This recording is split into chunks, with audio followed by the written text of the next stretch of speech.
Poštovani gledalci, dobro jutro.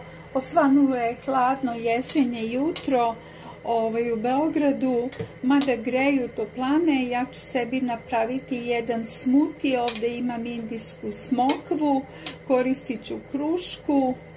Znači možete da koristite voće koje imate, dragi moji prijatelji, sasvim je nebitno. Prehlada stižu polako i u našem gradu. Evo ovdje pored ovog voća ja ću dodati jabuku, znači, pa dodajem i šargarepu. Ovo će biti jedan smuti sa puno vitamina, dragi moji prijatelji. Malo sam i prehlađena, to se možda i osjeća u mom glasu, ali moramo se boriti. Zaista su temperature vazduha osilirajuće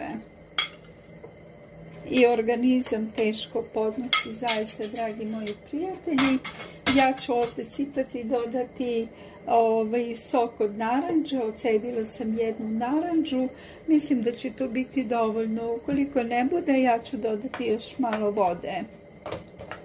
Možete dodati, dragi moji prijatelji, u vaš smuti također i med. Ja jutros nisam koristila med, kažem neću koristiti, koristit ću čisto voće. Evo tako, sada ću uključiti.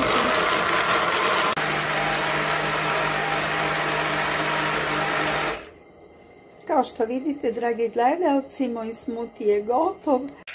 Sebi spremam i jednu Nescafu, dragi moji prijatelji. Kao što vidite. Poštovani gledalci, moj doručak je gotov, znači napravila sam sebi smuti. Ovdje imam čajne keksiće sa bundevom i ovdje jedna Nescafica, dragi moji gledalci. Ovo je moj doručak, kažem, jesen je, zahladnilo je, ja sada idem u topli fotelji da se uvalim i da lepo fino doručkujem. I onda dalje da nastavim sa svojim aktivnostima koje me očekuju u toku dana. Zaista moram otići do grada da zamenim neke patike koje sam kupila, koje mi ipak ne odgovaraju, ali dobro, po ovom kišnom vremenu morat ću, dragi moji, to da obavim.